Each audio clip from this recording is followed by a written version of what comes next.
সুপ্রিয় দর্শক, আমি খান মোহাম্মদ রুমেল স্বাগত জানাচ্ছি সম্পাদকীয়তে। নরম মৃত্তিকায় পরম মমতায় কৃষক ফলায় হরেক ফসল। শুধু পণ্য নয়, ঘাম ঝরানো শ্রমে কৃষক উৎপাদন করে স্বপ্ন। তবে সেই সোনালী স্বপ্ন ফসল বাজারে তুলে কৃষক পায় কি ন্যায্য দাম? ভোক্তাকে তো কিনতে হয় চড়া দামে, বাজারে কান পাতলে শোনা যায় এমন দীর্ঘশ্বাস। এসব নিয়ে আমাদের আজকের সম্পাদকীয় ঘামের মূল্য পায় কে, আর এ নিয়ে আলোচনার জন্য আমাদের সঙ্গে স্টুডিওতে উপস্থিত আছেন মোহাম্মদ উমর ফারুক, সভাপতি কারওয়ান বাজার ক্ষুদ্র আড়তদার ব্যবসায়ী সমিতি, এবং আমার সহকর্মী শাতিলা শারমিন। এছাড়াও দর্শক আমাদের সঙ্গে অনলাইনে যুক্ত আছেন অধ্যাপক ডক্টর শামসুল আলম, উপদেষ্টা ক্যাব। দর্শক, আপনারা আলোচনায় সরাসরি অংশ নিতে পারবেন। এজন্য টেলিভিশনের পর্দায় নম্বরে ফোন করতে হবে। এছাড়া ফেসবুকের মাধ্যমে আপনাদের মন্তব্য পাঠাতে পারেন। আলোচনা শুরুর আগে দেখে নেব এখনকার প্রধান শিরোনামগুলো। রাজধানীতে গ্রুপ স্টাডির কথা বলে ডেকে নিয়ে মাস্টার মাইন্ড স্কুলের ও লেভেলের ছাত্রীকে ধর্ষণের পর হত্যার অভিযোগ, 4 সহপাঠী আটক।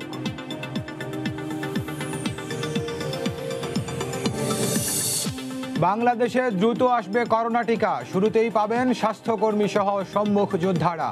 জাতির উদ্দেশ্যে ভাষণে প্রধানমন্ত্রী উন্নয়নের পথে বাধা দূর করার অঙ্গীকার। থামছেই না ইউরোপের স্বপ্ন দেখিয়ে মানব পাচার, এবার শ্রীলঙ্কার জঙ্গলে আটকে নির্যাতন করে মুক্তিপণ আদায়, জড়িত ভারত মালদ্বীপের দালালরাও। পথে পথে চাঁদাবাজির কারণেই মাঠের ফসল ভোক্তার কাছে পৌঁছায় কয়েক গুণ বেশি দামে। নাটোরে 1 কেজি মূলার দর নেমেছে 1 টাকায়, হতাশ কৃষক। এবং সমর্থকদের উস্কে দিয়ে ক্যাপিটাল হিলে সহিংসতায় 4 জনের মৃত্যুর পর নির্বাচনে হার মানলেন ট্রাম্প, সুষ্ঠুভাবে ক্ষমতা হস্তান্তরের অঙ্গীকার। দর্শক, শিরোনাম দেখছিলেন, মূল আলোচনায় যাব। তবে তার আগে যেটি বলছিলাম যে আলোচনার শিরোনাম ঘামের মূল্য পায় কে। খবরের শিরোনামে পড়ছিলাম যে 1 কেজি মূলার দর 1 টাকায় নেমেছে নাটোরে। ঢাকায় কত, কিংবা অন্যান্য শহরে কত, কিংবা নাটোরে যেখানে কৃষক 1 টাকায় বিক্রি করছেন, সেই নাটোরেই যখন পাইকারের হাত থেকে রাজধানী কিংবা অন্য কোনো বড় শহরের উদ্দেশ্যে এই ফসলটি হাত বদল হয়, তখনই বা কত টাকায় বিক্রি হয়? দাম বাড়ে কেন বাড়ে, গলত কোথায়, জানার চেষ্টা করেছেন আমার সহকর্মী শাতিলা শারমিন। শাতিলা রিপোর্ট বানিয়েছেন, শাতিলা রিপোর্ট দেখব, তারপর মূল আলোচনায় যাব।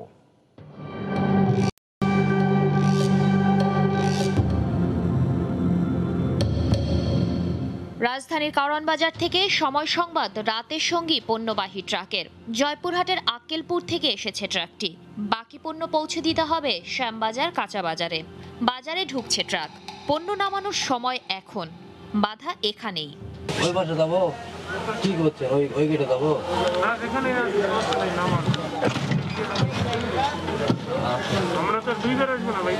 দর কষাকষি চলছে চালকের সঙ্গে। না, এ তো পণ্যের বেচা কেনার দরাদরি নয়। তাহলে কিসের টাকা চাইছে দায়িত্বরত পুলিশ? বড়, আমাদের শুধু বড় গাড়ি দেখতেছে না। ঠিক আছে, মাল তো দেখতেছেন না, মাল তো দেখা লাগবে যে কি হলো, মাল কতটুকু।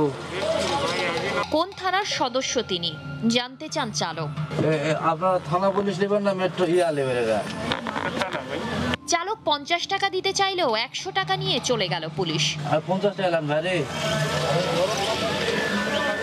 এই যে আমাদের ঘর এখানে মাল নামালি 100 করে লাই, প্রতিদিন 100 200 500 পর্যন্ত লাই। গাড়ি ধরলি কাগজপত্র কমপ্লিট আছে, তারপরে একটা ফতুয়া দেখাবো, না দিলে গাড়ি সাইড কর।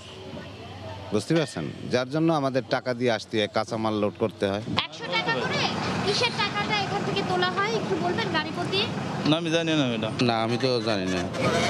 আপনি আপনার নিচে কে বলেন, কে বলতেছে নিচে? ট্রাক ড্রাইভাররা বলছে, প্রতি ড্রাইভারই বলছে, অভিযোগ দিচ্ছে। আমাদের জানা মতো তো কেউ নিচ্ছে না। আড়তে পণ্য নামানোর পর বাকি পণ্য নিয়ে ট্রাকের গন্তব্য এবার যাত্রাবাড়ি। ঠিক কাঁচা বাজারের আগে মহাসড়কে সবুজ লেজার লাইটের ইশারা।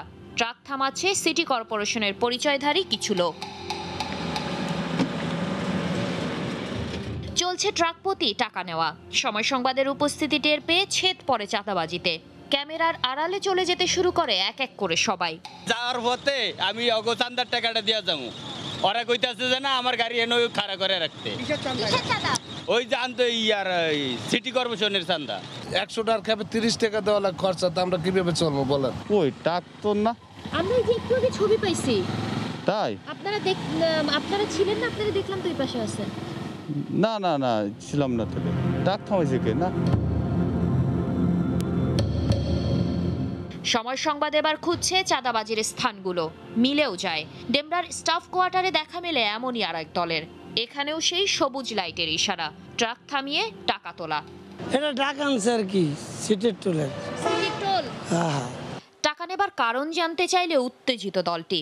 ঢাকা দক্ষিণ সিটি কর্পোরেশনের এই পিকআপ কাভার ভ্যান, এটা যে ওই যে আপনার কি করে রাজস্বাই, যেটা রাজস্বাই, এটার তার একটা 1 বছরের জন্য যে কন্ট্রাক্ট ওটা উনি পাইছে আর কি। কয়েকটা এলাকা ধরে যে কটা নাম বললাম টেন্ডার হচ্ছে সেটা উনি পাইছে, জাকির আসল তারা উনি পাইছে। যদি আমরা টাকা না দিতে চাই আমাকে গাড়ি নুকিং গেলা বেঙ্গেলায় আমাকে মারধর করে, ঠিক আছে? এটা তো সরকার বলে দেয় না, বলতেছে এটা সিটি কর্পোরেশনের, ঠিক আছে? সিটি কর্পোরেশন কিসের টাকা? এগুলো হায়ার রোডে কিসের টাকা চাঁদা দেবো আমরা? পুলিশ থানায় গেলে 60 টাকা রাখে সিটি কর্পোরেশন বলে। সিটি কর্পোরেশনের নামে এমন চাঁদাবাজির ঘটনা স্বীকার করে নিয়ে কর্তৃপক্ষ জানায় এ ব্যাপারে পদক্ষেপ নেবেন তারা। যদি আমাদের নাম দিয়ে কেউ চাঁদাবাজি করে, এটা ওয়ার্নিং দিয়েছি আমরা, যদি এদের কোনো কিছু থাকে বন্ধ করার জন্য। অন্যথায় আমরা বিভিন্ন সংস্থাকে তাদের রিসিপ্টগুলো দিয়ে দেবো, যারা এই কাজগুলি করবে যেন তাদের বিরুদ্ধে সরাসরি আইন শৃঙ্খলা নিয়ন্ত্রণ বাহিনীর যে কোনো সময় তাদের বিরুদ্ধে ব্যবস্থা নিতে পারে।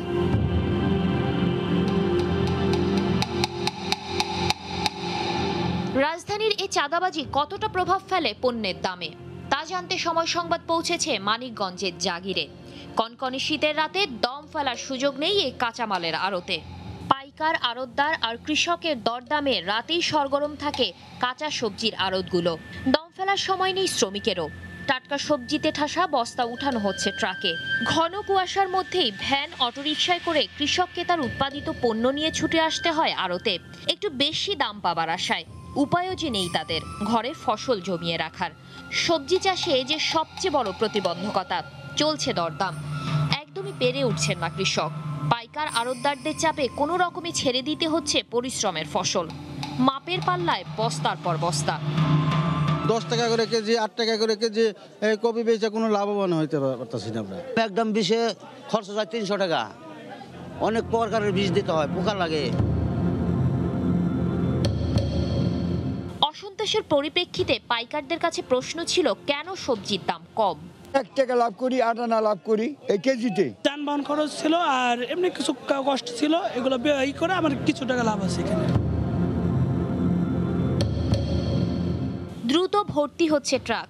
স্থানীয় বাজার সহ পণ্য চলে যাচ্ছে দেশের নানান প্রান্তে। মানিকগঞ্জের মতন রাজধানীর কাছের আড়তের পণ্য বেশিরভাগই আসে মহানগরে। পূবের আকাশ একটু ফর্সা হতে হতেই বিভিন্ন যানবাহন করে পণ্য চলে যাচ্ছে ভোক্তার কাছে। কিন্তু ভোক্তার হাতে পৌঁছানোর আগেও এখনো পেরোতে হবে বেশ কয়েকটি ধাপ। সেই ধাপে কতটা বাড়বে পণ্যের মূল্য, আমরা খুঁজব সেটিও।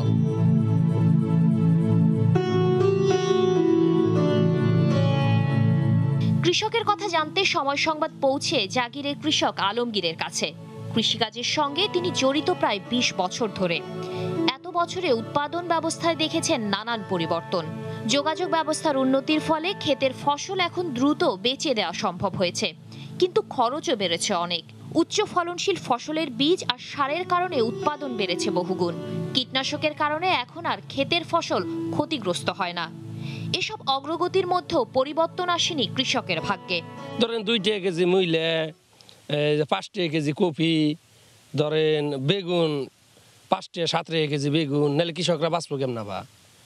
এতে এই সিন্ডিকেটের জন্য আমরা পয়সা পাইতেছি না। আলমগীরের বক্তব্যের সমর্থন পাওয়া গেল অন্যদের কথায়ও। ফসল তোলার সময় একটি কৃষক পরিবারের প্রায় সব সদস্যকে হাড় ভাঙা খাটুনি খাটতে হয়। মনকে মন সবজি তুলে ধুয়ে তৈরি করতে হয় বাজারে নেবার জন্য। নারীদের অংশগ্রহণ এখানে সমানে সমান। দোন লাগে, আবার উঠে দোন লাগে। কৃষিখাতে যে ব্যয়বহুল তাতে আমাদের পোষায় না। কীটনাশক প্লাস সারের পয়সা দিয়েই, ওর কামলার পয়সা দিয়েই ওই যা বেচে ওই খরচ চলে, কিন্তু সংসারই আবার ধার দূর করতে হয় আর কি। রাত দিন মাঠে ঘাম ঝরায় কৃষক। সার, বীজ আর শ্রমিকের হিসেব কষতে কষতে তার নিজের ঘামের মূল্যটি সে কখনো বিবেচনায় আনতে পারে না। তাহলে এই ঘামের মূল্যটি যায় কোথায়, কার পকেটে? টাটকা সবজি দ্রুত নিয়ে যেতে হয় স্থানীয় আড়তে, নতুবা ধরা যাবে না রাজধানীগামী গাড়ি। দাম কমে যেতে পারে যে কোনো সময়, তাই দুপুর গড়িয়ে যেতেই তাড়াহুড়ো করে শ্রমিক নিয়ে ভ্যান বোঝাই করেন আলমগীর। অনেকটা দৌড়ের উপরই পৌঁছান আড়তে, কিন্তু পাইকারের কাছে ফসলের দাম শুনে যার পণ্যই অসন্তুষ্ট আলমগীর। দাম কয় 150 টাকা, 100 টাকা, 3 টাকা কেজি, এরকম 120 টাকা এরকম মন কয়। আমরা দিলে তো গৃহস্থ বাঁচতে আছে না। আচ্ছা, আপনি তো দাম চাচ্ছেন করে, এই যে কম দাম কেন দিতে চাচ্ছেন? এটা নিয়ে বেচন না, যাত্রা নিয়ে বেচন লাগে 5 টাকা কেজি। আপনার গাড়ি ভাড়া আছে 3 টাকা 4 টাকা, বেচতে খুব কষ্ট হয়ে যায়। একই চিত্র এখান থেকে প্রায় 230 কিলোমিটার দূরে উত্তরের জনপদ নওগাঁও। বদলগাছির আড়তে কয়েক গ্রাম থেকে সবজি পৌঁছে ভোরেই। রাজধানীতে পণ্য পৌঁছানোর জন্য তাড়াহুড়োর শেষ নেই এখানেও।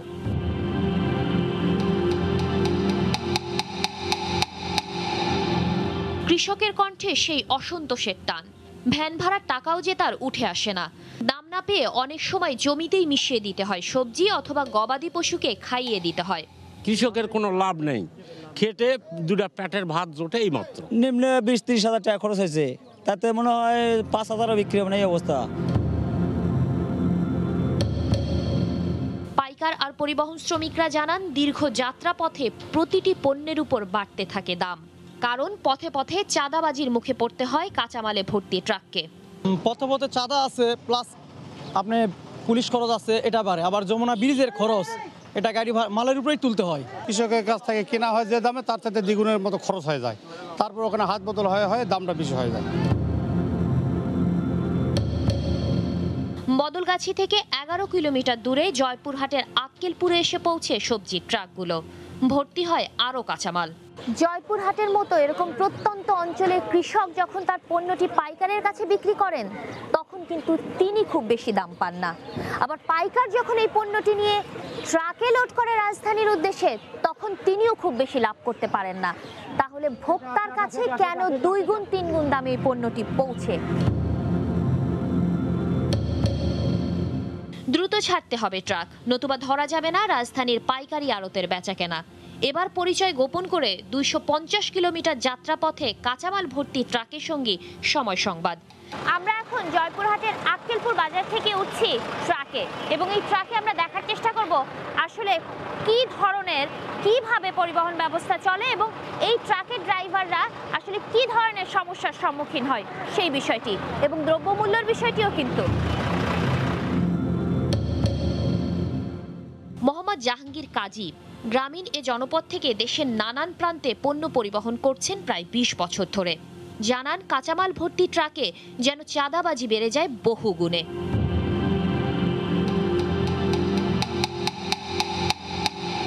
তো আমরা তো অসহায়, বেশি কিছু করলে আমাদের মারধর করে, আবার কেউ আবার চোরথার বাবা মারে, আবার অনেকে ভয়ও দেখায়।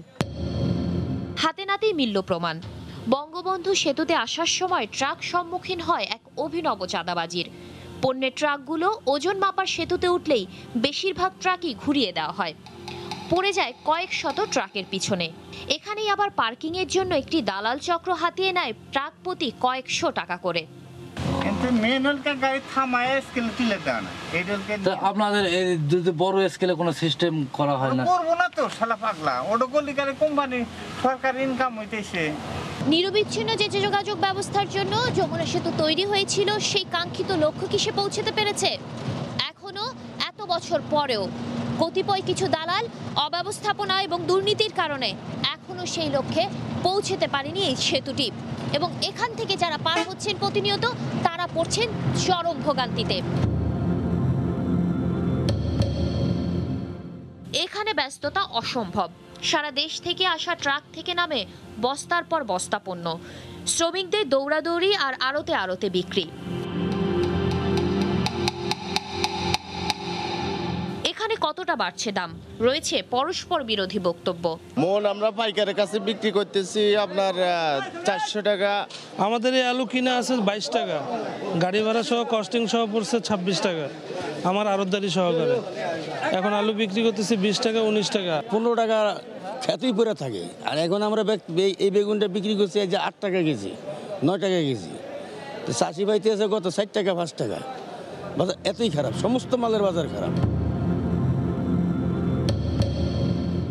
পণ্য বোঝাই যানবাহন যখন খুচরা বাজারে পৌঁছায় সেই পথেও হয় চাঁদাবাজি।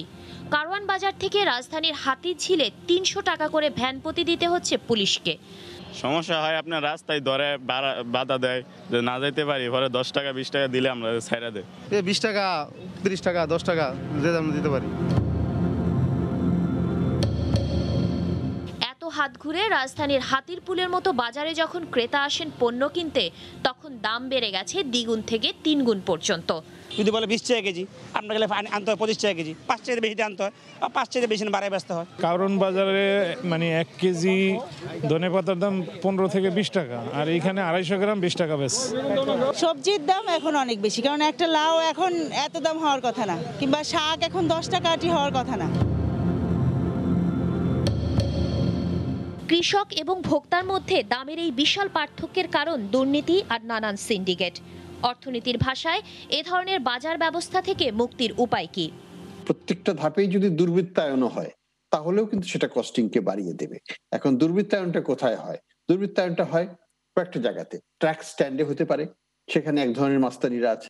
এই চাঁদাবাজির মূল উৎস হচ্ছে রাজনৈতিক এবং আমাদের প্রশাসনিক। সবজি ফলানোর দামই যে উঠে আসতে চায় না কৃষকের হাতে। ফসল ভেদে হয় ভিন্নতা।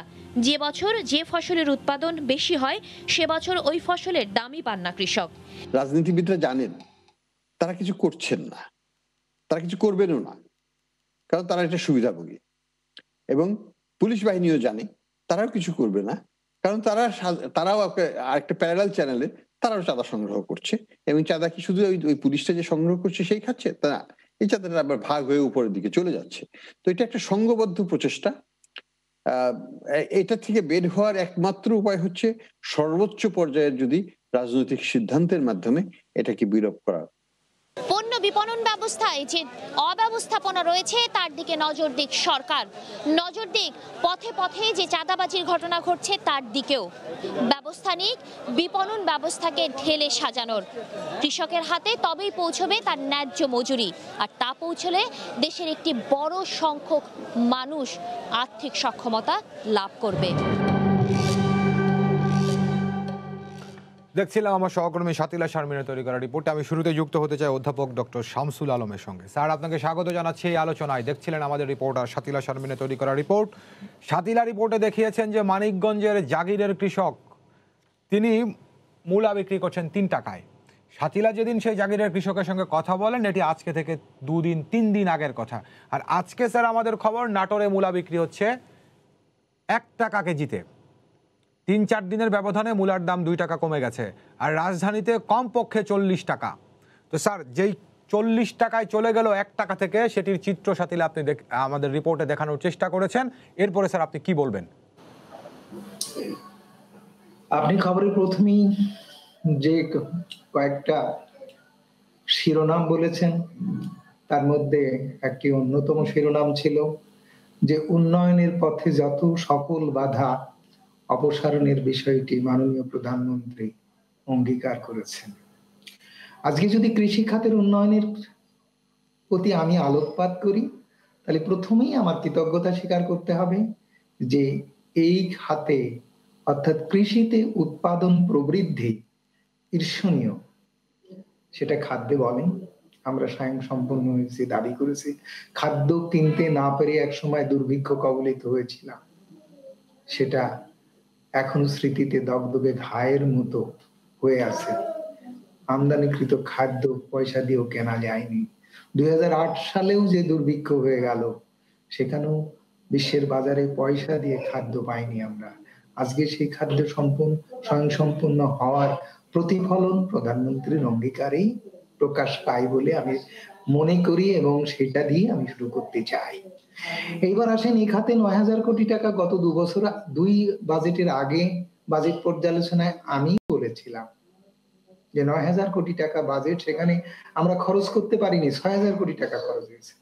সেখানে সেচে, সারে, ডিজেলে, এই সমস্ত ক্ষেত্রে সারে গ্যাস ব্যবহার, পাওয়ার টিলারে আপনার ডিজেলের জন্য বিদ্যুৎ, সেচের জন্য বিদ্যুৎ, এই প্রত্যেকটা পর্যায়ে সেগমেন্টে ভর্তুকি দিয়ে সরকার আজকের এই কৃষিকে এরকম একটা সমৃদ্ধের জায়গায় নিয়ে এসছে। কৃষি খাত যাদের হাতে আছে, যে কৃষক যে প্রোডাকশন করে, তার প্রোডাকশন কস্ট কত পড়ে, এ ব্যাপারেও অর্থনীতিবিদরা নানা ধরনের বিচার বিশ্লেষণ নিয়ে হাজির হয়েছে। তাতে দেখা যাচ্ছে যে যা ব্যয় হয় তা তারা ঘরে তুলতে পারে না। এই সমস্যাটা আজকের নয়, আজকে একটা তথ্যচিত্র উঠে এসছে। কৃষি পণ্য উৎপাদন পর্যায় থেকে ভোক্তা পর্যায়ে আসতে যে কোথায় কতখানি কস্ট অ্যাড হয় এবং 1 টাকার মূল্য কিভাবে ক্রয় ক্ষেত্রে এসে ভোক্তার কাছে এসে ভোক্তা পর্যায়ে এসে সেটা 40 টাকা হয়, তার একটি তথ্যচিত্র এই যে মেয়েটি তুলে আনলো, আমি তার প্রতি কৃতজ্ঞতা প্রকাশের ভাষা খুঁজে পাচ্ছি না। আজকে টেলিভিশন স্বল্প পরিসরে যে অনবদ্য চিত্রটি তুলে ধরলো, সেই চিত্রটি কি প্রধানমন্ত্রীর কাছে আছে? যিনি উন্নয়নের অঙ্গীকার ব্যক্ত করেছেন তার জায়গা থেকে যে বর্ণনা আমি দিলাম, এই বর্ণনাটা আমি দিলাম, আর যে সাপ্লাই চেনের যে বর্ণনাটা এই শাকিলা চৌধুরী বা মেয়েটি দিল, এই বর্ণনাটা প্রধানমন্ত্রীর কাছে আছে?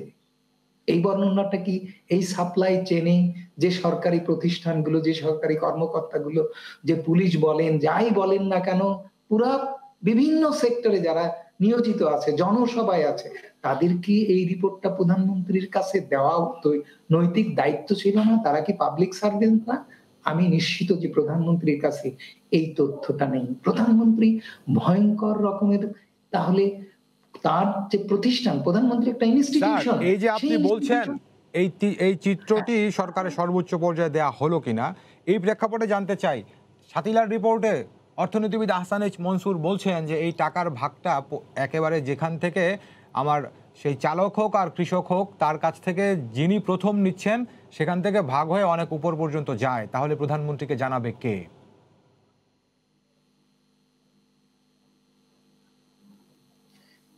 এখন সেই জায়গাটায় যদি সবাই সেই পয়সায় সিক্ত হয়, সেই পয়সার অংশীদার হয়, সেটা যদি সবার ইনকাম হিসেবে সবার ঘরে যায়, সবার ব্যাংকে যায়, সবার পকেটে যায়, তাহলে প্রধানমন্ত্রী তো ক্ষমতার নিরাপত্তাহীনতার ভুগবেন বা চরম নিরাপত্তাহীনতার মধ্যে আছে।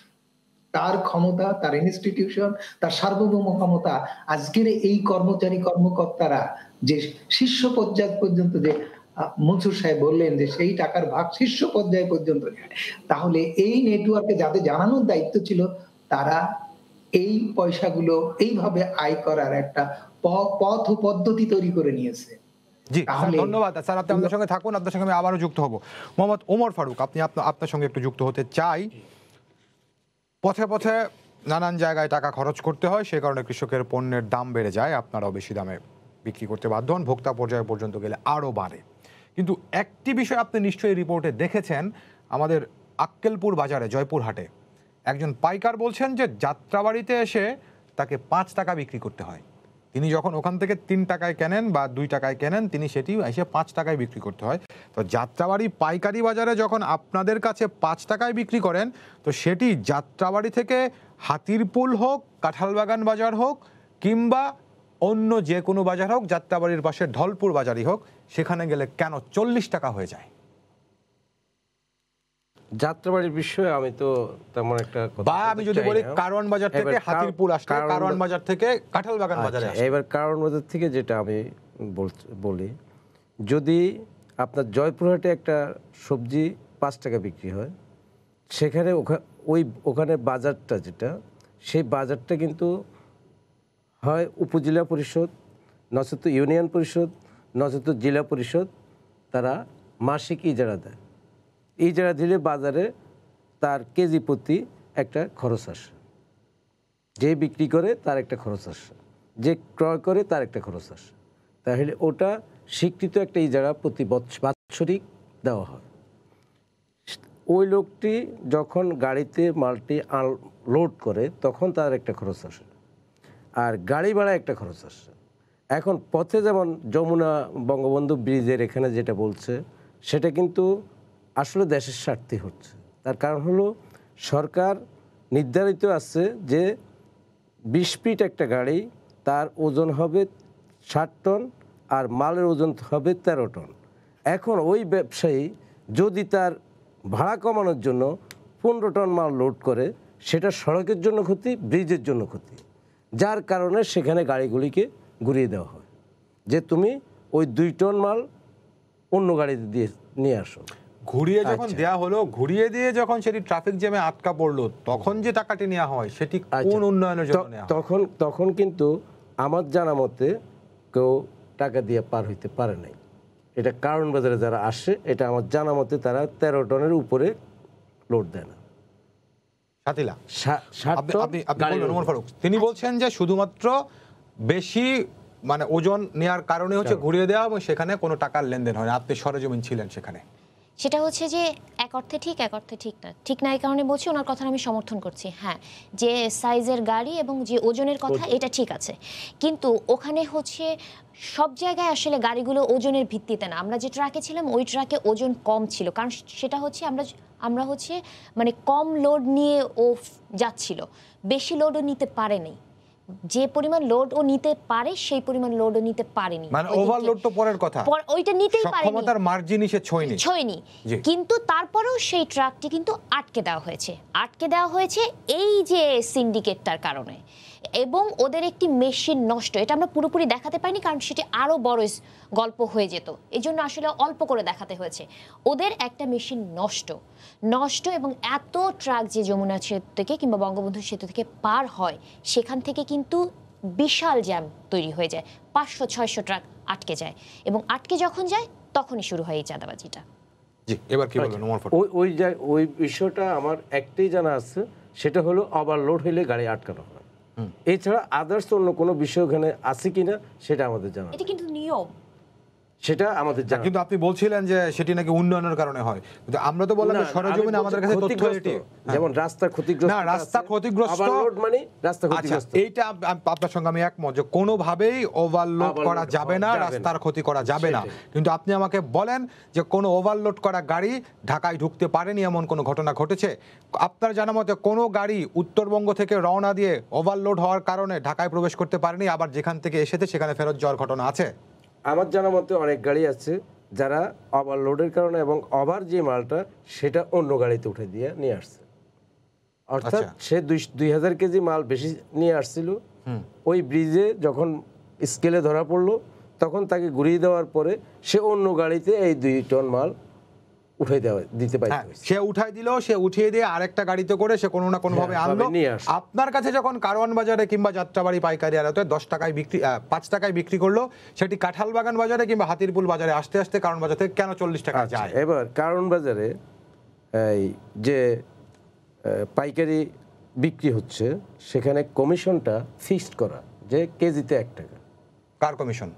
অর্থাৎ যে আড়তে যে মালটা নামানো হচ্ছে ওই আড়তদারের কমিশন। ওই আড়তদার বিনিয়োগ করছে ওই কৃষকদেরকে, যে কৃষকরা উৎপাদনের সময় বীজের জন্য, সারের জন্য, ওষুধের জন্য, সেচের জন্য আড়তদার থেকে টাকা নিছে এবং তারা ওই আড়তে মাল বিক্রি করে, আর ওই আড়তে সে 1 টাকা কেজিতে কমিশন দেয় এবং 1 টাকার অতিরিক্ত নেওয়ার কোনো নজির নাই। আর যদি কেউ নেয় তার অবশ্যই শাস্তিযোগ্য অপরাধ হিসাবে গণ্য। সেগুলো হলো তাহলে এখানে যে 40 টাকা, এখন 40 টাকা হওয়ার কারণ হলো আপনার একটা লোক সর্বোচ্চ 1000 কেজি মাল খুচরা বাজারে নিয়ে আসে, খুচরা বাজারে তার নিয়ে আসতে ওখানে 1 টাকা কমিশন, তার 20 পয়সা হইতে 30 পয়সা লাগে এটা গাড়িতে লোড করতে। গাড়ি ওই বাজারে আইসা পৌঁছতে তার প্রয়োজন হয় 2 হইতে 3 টাকা। এই সবগুলি টাকা ওই মালের উপরে যুক্ত হওয়ার পরে তার যে দোকান, এই দোকান ভাড়া মাসিক যদি আমি 10,000 টাকা ধরি তাহলে দৈনিক 330 টাকা, 300 টাকার উপরে। ওই 300 টাকাও কিন্তু মালের উপরে পড়ে। 2টা কর্মচারী যদি থাকে তাহলে তাদের মাসিক খরচ 15,000 টাকা করে হলে ডেলি 500, তাহলে 2 জনের 1000। এই টাকাটাও ওই মালের উপরে পড়ে। তারপরে যে মালিক, তার মাসিক একটা পারিবারিক খরচ 30,000 টাকা আছে, সেই টাকাটাও এই মালের উপরে পড়ে। তাহলে ক্রয় আর বিক্রয়ের মধ্যে যখন এই খরচটা যুক্ত করা হয় তখন দেখা যাবে যে আসলে উনি প্রফিটটা কতটুকু বেশি আচ্ছা, তার মানে হচ্ছে আপনি যখন ব্যবসা করছেন, ব্যবসা করতে গিয়ে আপনি ব্যবসায় যে লাভটা করবেন সেই লাভের বাইরে অন্যান্য যে খরচ এটা পুরোটাই হচ্ছে ভোক্তার ঘাড়ে যাবে, ভোক্তার ঘাড়ে যাবে, আপনার ঘাড়ে কারণ কিছুই যাবে দোকান না। পরিচালনা আপনি শুধু লাভের গুড় গুনবেন, আমার পরিবারটা চলবে তো শুধুমাত্র এই লাভের এই কর্মে, এই হ্যাঁ, কর্মে, আর বাকিটা সব ভোক্তা দেবে। আচ্ছা, এখন ভোক্তারা যদি এই দোকানটা না থাকে তাহলে ভোক্তারা তাই জয়পুরহাট থেকে সে মাল কারণেই নিতে ভোক্তা পারবে আপনার না। কাছে জিম্মি হয়ে গেছে। না, এই এখন দোকানটা না খুচরা- থাকলে ভোক্তা পাবে আচ্ছা, কোথায়? এখন এই শহরে খুচরা দোকানদার যে জি, তারও তো একটা পরিবার, তারও তো হ্যাঁ, একটা জীবিকা, অবশ্যই তার সবারই চলতে হবে আবার এই ব্যবসার যেই উপর। খুচরা দোকানদারের একটি পরিবার রয়েছে, আবার এই শহরে যিনি হচ্ছে আপনার 5,000 10,000 টাকার চাকরি করেন তারও তো একটি পরিবার রয়েছে, তিনি যে 40 টাকা কিনতে বাধ্য হন সেটি দেখার কেউ নেই। আচ্ছা, এখন 40 টাকা কোনো সবজি নাই, এই যে কৃষক বলতেছে যে আমরা টাকা পাই না। জি, কিন্তু আমি বুঝতে পেরেছি স্যার, আপনি শুনছিলেন যে ওমর ফারুক এক ধরনের একটি ব্যাখ্যা দিয়েছেন, অর্থাৎ ওই পর্যায় থেকে আমি যেটি জানতে চেয়েছিলাম যে ঢাকায় যখন পাইকারি আড়তে ঢুকে তখন দাম বাড়ার যে প্রক্রিয়াটা, তার ব্যাখ্যাটি নিশ্চয়ই আপনি শুনেছেন। এই ব্যাপারে স্যার আপনার মন্তব্য জানতে চাই।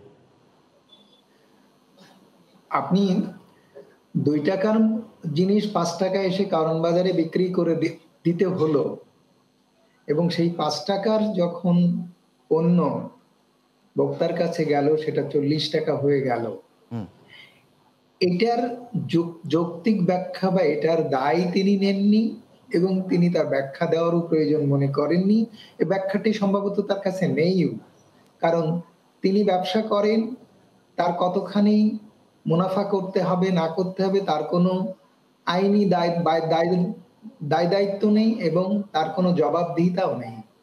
ওনাকে কখনোই জবাবদিহি করতে হয়নি যে আপনার, এবং এর কোনো হিসাবও কোনো দপ্তরে বা কোনো সরকারি প্রতিষ্ঠানে নেই যে উনি বা ওনার মতো ব্যবসায়ী কি দামে কিনছেন, কি দামে বিক্রি করছেন, তার জন্য তার কত মার্জিন নেওয়াটা তার বৈধ যৌক্তিক, এইসব বিষয় বিচার বিশ্লেষণ এর আওতায় তাকে আসতে হয়নি এবং তিনি তা কখনো দেননি।